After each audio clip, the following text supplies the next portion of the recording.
the Mona Lisa, the Pietà, the girl with a pearl earring.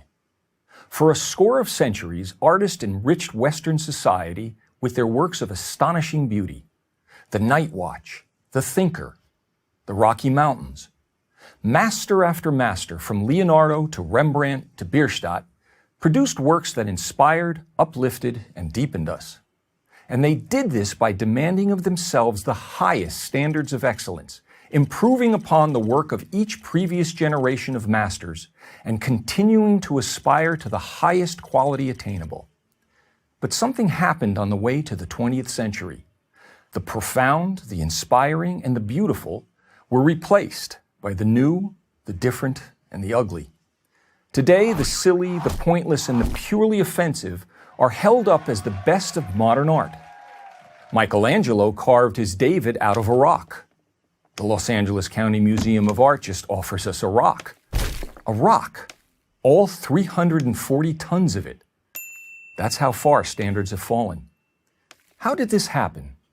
How did the 1,000-year ascent towards artistic perfection and excellence die out? It didn't. It was pushed out. Beginning in the late 19th century, a group dubbed the Impressionists rebelled against the French Académie des Beaux-Arts and its demand for classical standards. Whatever their intentions, the new modernists sowed the seeds of aesthetic relativism, the beauty is in the eye of the beholder mentality. Today, everybody loves the Impressionists. And as with most revolutions, the first generation or so produced work of genuine merit. Monet, Renoir, and Degas still maintained elements of disciplined design and execution. But with each new generation, standards declined until there were no standards. All that was left was personal expression. The great art historian Jacob Rosenberg wrote that quality in art is not merely a matter of personal opinion, but to a high degree objectively traceable. But the idea of a universal standard of quality in art is now usually met with strong resistance, if not open ridicule. How can art be objectively measured? I'm challenged.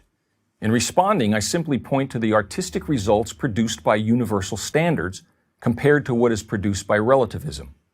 The former gave the world the birth of Venus and the dying Gaul, while the latter has given us the Holy Virgin Mary, fashioned with cow dung and pornographic images, and Petra, the prize-winning sculpture of a policewoman squatting and urinating, complete with a puddle of synthetic urine. Without aesthetic standards, we have no way to determine quality or inferiority. Here's a test I give my graduate students, all talented and well-educated. Please analyze this Jackson Pollock painting and explain why it is good. It is only after they give very eloquent answers that I inform them that the painting is actually a close-up of my studio apron. I don't blame them. I would probably have done the same, since it's nearly impossible to differentiate between the two. And who will determine quality is another challenge I'm given. If we are to be intellectually honest, we all know of situations where professional expertise is acknowledged and depended upon. Take figure skating in the Olympics, where artistic excellence is judged by experts in the field. Surely we would flinch at the contestant who indiscriminately threw himself across the ice and demanded that his routine be accepted as being as worthy of value as that of the most disciplined skater. Not only has the quality of art diminished, but also the subject matter has gone from the transcendent to the trashy. Where once artists applied their talents to scenes of substance and integrity from history, literature, religion, mythology, etc., many of today's artists merely use their art to make statements, often for nothing more than shock value. Artists of the past also made statements at times, but never at the expense of the visual excellence of their work. It's not only artists who are at fault. It is equally the fault of the so-called art community, the museum heads, gallery owners, and the critics who encourage and financially enable the production of this rubbish. It is they who champion graffiti and call it genius, promote the scatological and call it meaningful.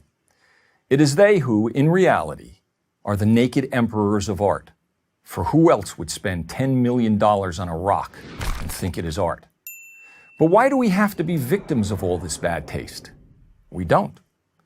By the art we patronize at museums or purchase at galleries, we can make our opinions not only known but felt. An art gallery, after all, is a business like any other. If the product doesn't sell, it won't be made. We can also support organizations like the Art Renewal Center that work to restore objective standards to the art world. And we can advocate the teaching of classical art appreciation in our schools. Let's celebrate what we know is good and ignore what we know is not. By the way, the white background you see behind me is not simply a white graphic backdrop. It is a pure white painting by noted artist Robert Rauschenberg at the San Francisco Museum of Modern Art. I'm Robert Florzak for Prager University.